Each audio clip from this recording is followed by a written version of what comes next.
तर पहा मुलींनो, पोलीस भरतीला इतिहास या घटकावर हेच प्रश्न विचारले जात आहे.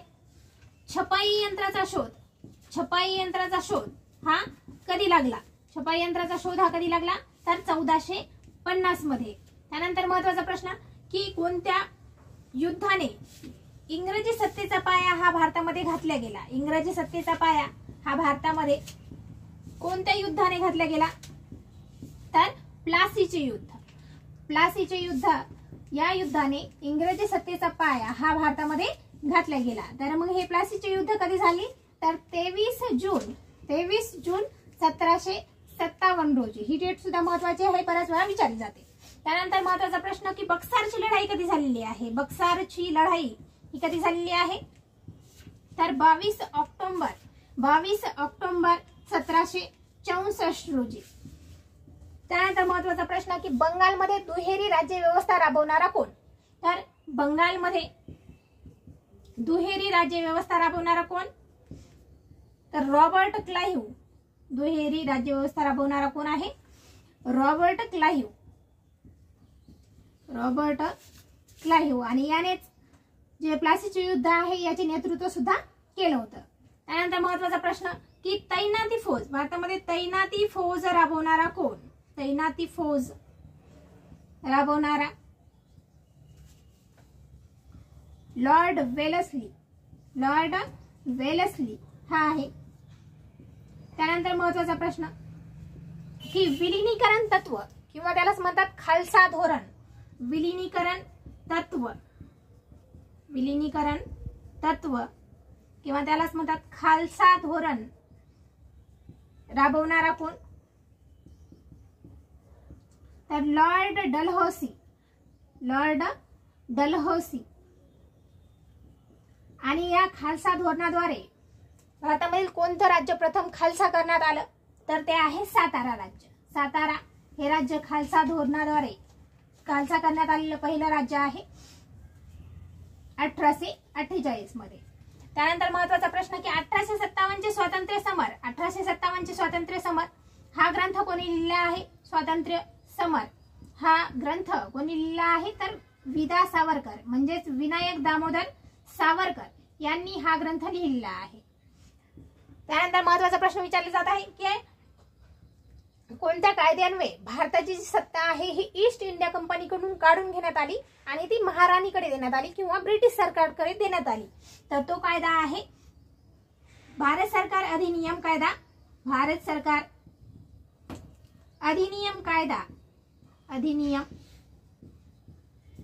आहे. आणि त्याची डेट सुद्धा विचारली जाते 1 नोव्हेंबर 1858 रोजी. 1857च्या उठावाच्या नंतर आहे, 1 वर्षाने 1 नोव्हेंबर 1858 रोजी हा भारत सरकार अधिनियम कायदा करण्यात आला. आणि या कायद्यान्वये ईस्ट इंडिया कंपनीकडे जी भारताची सत्ता होती ती त्यांच्याकडून काढून घेण्यात आली आणि ती महाराणीकडे देण्यात आली. आणि लक्षात, तर हे प्रश्न लक्षात आले असतील. त्यानंतर समोरचे प्रश्न बघूया, महत्वाचे आहेत.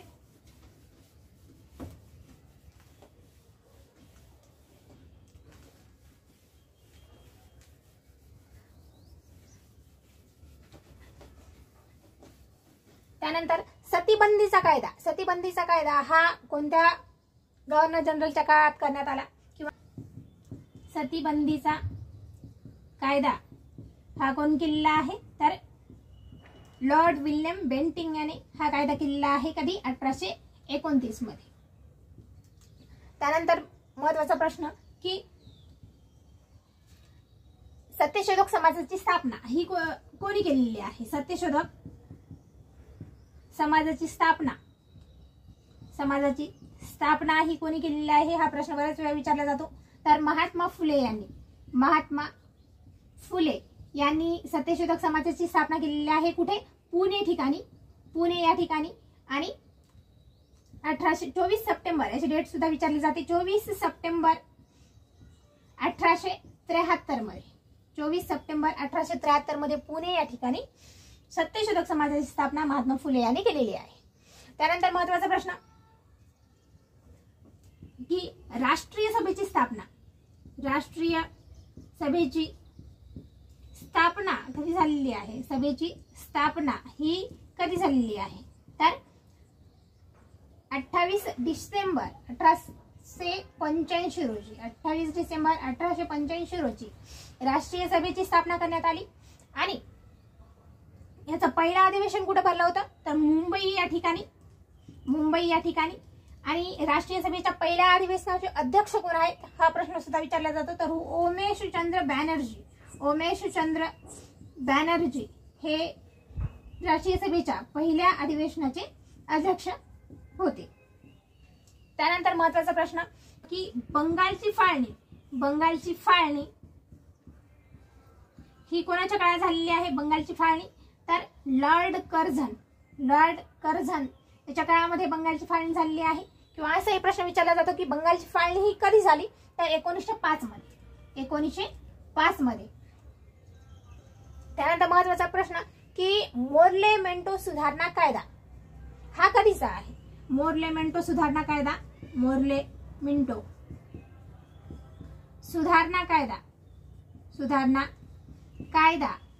हा कधीचा आहे तर 1909चा आहे. मोर्ले मेंटो सुधारणा कायदा 1909चा. त्यानंतर महत्त्वाचा की मॉन्टेग्यू चेम्सफोर्ड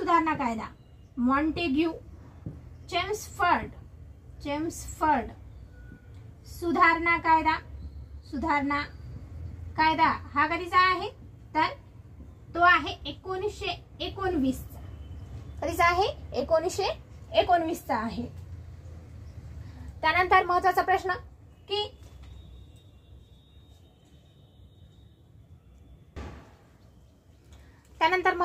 आहे की होम रूल चळवळ कोणी राबवली आहे. होम रूल चळवळ किंवा होम रूल चळवळीशी खालीलपैकी कोण संबंधित आहे तर लोकमान्य टिळक आणि ॲनी बेझंट आहे. या दोघांनी ही होम रूल चळवळ भारतामध्ये राबवली होती. Annie Besant.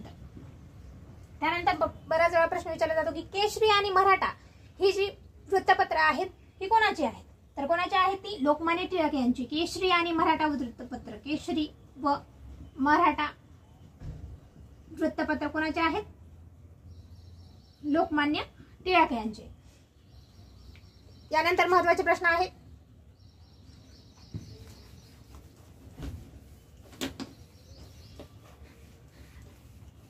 तर हे प्रश्न अत्यंत महत्त्वाचे आहेत. वारंवार हेच प्रश्न विचारले जात आहेत. त्यानंतर असहकार चळवळ या चळवळीशी खालीलपैकी कोण संबंधित आहे असा प्रश्न विचारला जातो तर महात्मा गांधी यांनी 1920 मध्ये ही असहकार चळवळ जी आहे ती सुरू केली होती 1920 मध्ये. त्यानंतर महत्त्वाचा प्रश्न विचारला जातो की चंपारण्य सत्याग्रह हा जो आहे हा कधीचा आहे. चंपारण्य सत्याग्रह हा कधीचा आहे 1917चा आहे. त्यानंतर महत्त्वाचा प्रश्न विचारला जातो की जालियनवाला बाग हत्याकांड हा कधी झाला किंवा कधीचा आहे तर जालियनवाला बाग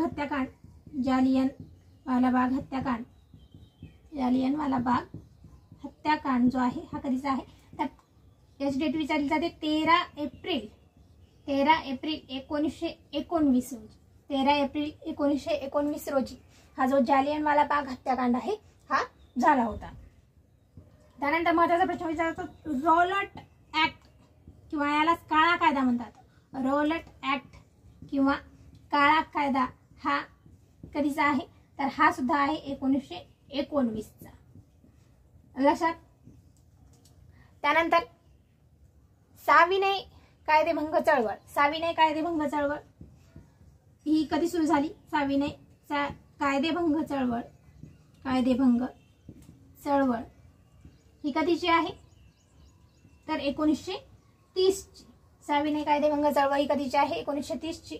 किंवा असाच प्रश्न विचारला जातो की दांडी यात्रा ही महात्मा गांधींची जी दांडी यात्रा आहे ही कोणत्या चळवळीशी संबंधित आहे तर ती कोणत्या चळवळीशी संबंधित आहे साविनय कायदेभंग चळवळ या चळवळीशी ती संबंधित आहे. या साविनय कायदेभंग चळवळीमध्येच महात्मा गांधी यांनी दांडी यात्रा ही साबरमती ते दांडी या दरम्यान काढली होती. हे अंतर किती होतं हे अंतर सुद्धा विचारलं जातं. 385 किलोमीटर हे अंतर होतं. आणि आपल्या 78 सहकार्यासह त्यांनी ही यात्रा सुरू केली होती. त्यानंतर महत्वाचा प्रश्न की पहिली गोलमेज परिषद झाली. या परिषदेवेळी भारताचे व्हाईसरॉय कोण होते? पहिल्या गोलमेज परिषदेवेळी तर कोण होते? तर लॉर्ड आयर्विन हे त्यावेळेस भारताचे व्हाईसरॉय होते पहिल्या गोलमेज परिषदेवेळी. त्यानंतर महत्वाचा प्रश्न की गांधी आयर्विन करार कधी झालेला आहे? गांधी आयर्विन करार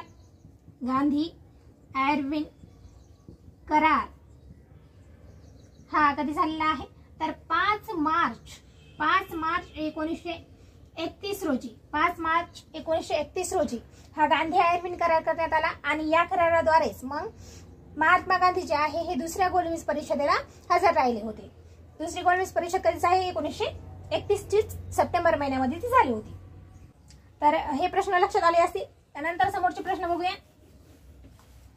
त्यानंतर महत्वाचा प्रश्न आहे की पुणे करार हा कधी झालेला आहे? पुणे करार कुणामध्ये झालेला आहे? तर महात्मा गांधी आणि डॉक्टर बाबासाहेब आंबेडकर यांच्यामध्ये. महात्मा गांधी आणि डॉक्टर बाबासाहेब आंबेडकर हे जे आहेत त्या दोघांमध्ये हा करार झालेला आहे 24 सप्टेंबर 1932 रोजी. 24 सप्टेंबर 1932 रोजी पुणे करार करण्यात आला आणि याद्वारे 148 जागा हा दलितांना देण्यात आल्या होत्या. त्यानंतर महत्वाचा प्रश्न की हिंदुस्तान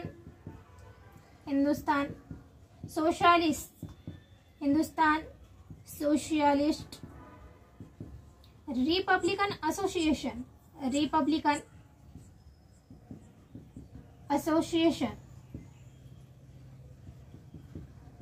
ही जी संघटना आहे हिचे प्रमुख कोण होते? तर चंद्रशेखर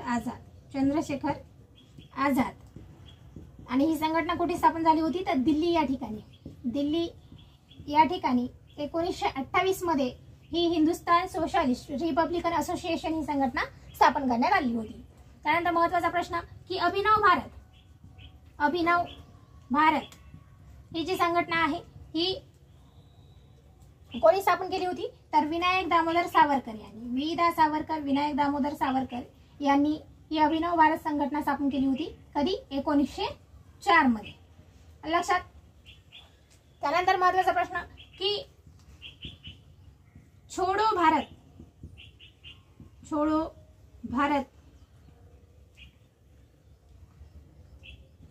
भारतचा चळवळ ही छोडो भारत चळवळ कधीची आहे? तर 1942 ची. छोडो भारत चळवळ कधीची आहे? 1942 ची. किंवा असा प्रश्न विचारला जातो की करा किंवा मरा असा मंत्र गांधीजींनी कोणत्या चळवळी संदर्भात दिला होता? तर 1942 च्या छोडो भारत चळवळी संदर्भात त्यांनी करा किंवा मरा असा मंत्र महात्मा गांधीजींनी यांनी दिला होता. त्यानंतर महत्वाचा प्रश्न येतो की क्रिप्स मिशन हे भारतात कधी आले? क्रिप्स मिशन हे भारतामध्ये कधी आले होते? तर 1942 मध्ये. त्यानंतर महत्वाचा प्रश्न की त्रिमंत्री योजना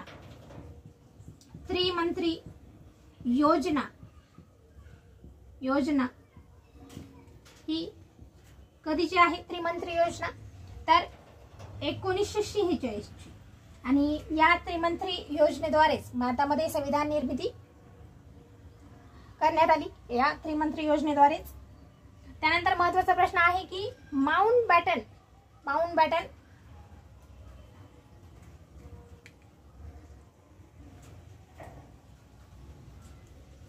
तर हे प्रश्न लक्षात आले असतील. त्यानंतर समोरचे प्रश्न बघूया की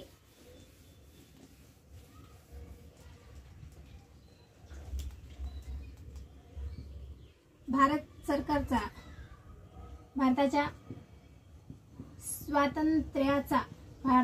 स्वातंत्र्याचा कायदा, भारतीय स्वातंत्र्याचा कायदा हा कधीचा आहे? भारतीय स्वातंत्र्याचा कायदा जो आहे हा कधीचा आहे तर 18 जुलै 1947 18 जुलै 1947 हा भारतीय स्वातंत्र्याचा कायदा आहे. लक्षात. त्यानंतर महत्वाचा प्रश्न की स्वातंत्र्यानंतर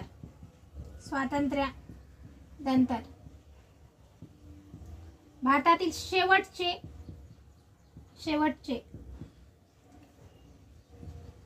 गव्हर्नर जनरल कोण शेवटचे गव्हर्नर जनरल तर ते कोण आहेत माउंटबॅटन